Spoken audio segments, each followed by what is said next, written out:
They told you that the loudest person in the room was the most powerful. They lied to you. And somewhere, deep down, you already knew that. You've watched people perform. You've watched people announce. You've watched people explain themselves to anyone willing to listen. And you noticed something. The truly dangerous ones never said a word. There is a specific kind of person that makes other people uncomfortable without trying. They don't argue. They don't defend.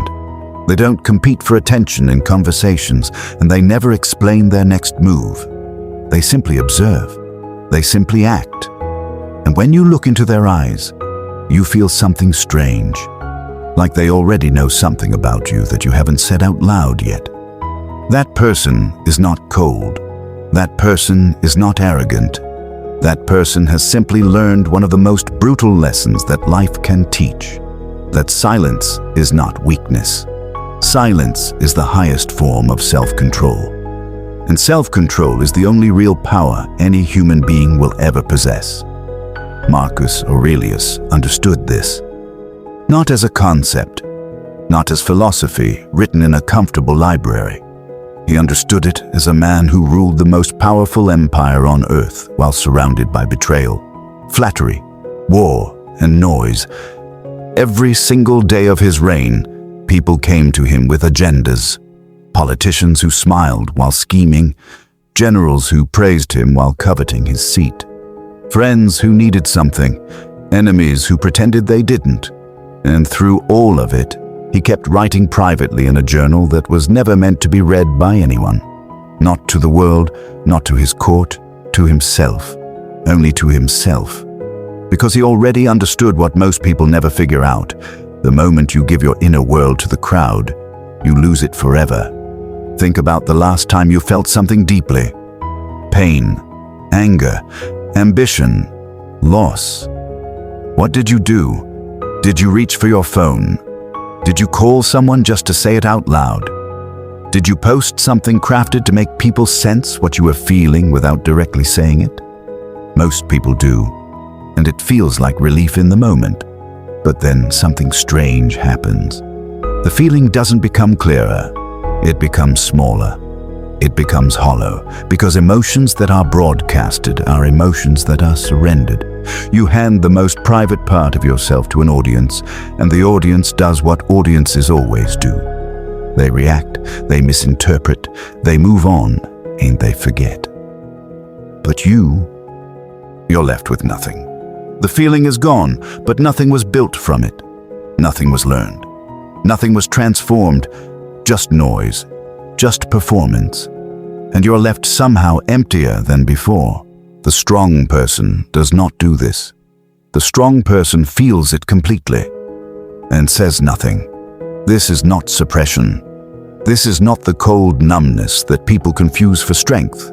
This is something far more difficult and far more rare. It is the ability to hold something without releasing it prematurely. To sit inside discomfort without demanding that the world acknowledge your discomfort.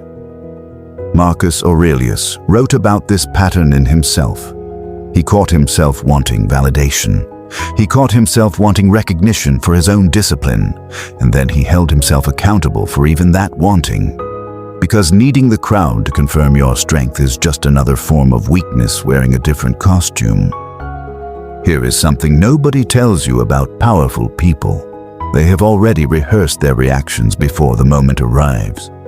While everyone else is reactive, firing off responses, defending positions, escalating conflict, the powerful person has already imagined every scenario. They have already asked themselves, who am I when things go wrong? Who am I when I'm insulted? Who am I when I am disrespected? Who am I when I lose something I worked for? And they have answered that question in private, alone, in silence. So when the moment comes, it is not new territory. They have been there already, and that is why they don't flinch. Not because they feel nothing, but because they have already decided. People mistake that readiness for arrogance. They mistake calm for indifference. They look at a person who doesn't react and they think, they must not care. But that is exactly backwards. The person who explodes at every small offense cares so desperately about what others think that any threat to their image causes a total collapse.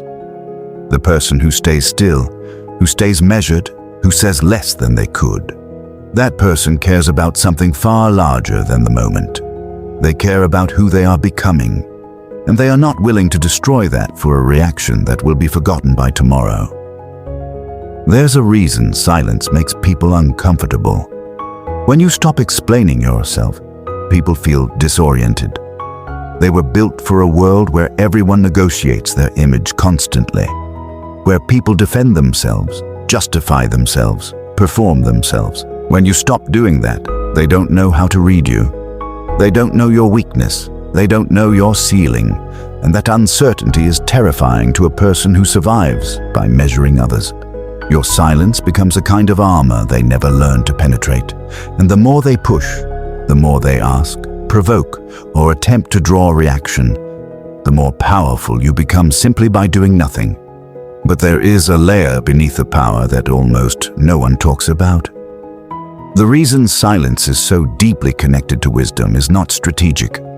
It is not about control of others. It is about something much harder. It is about the moment you stop lying to yourself. When you are constantly talking, constantly explaining, constantly filling the air with words, you never have to sit with the full weight of your own truth. Noise is comfortable because noise is the distraction from the interior.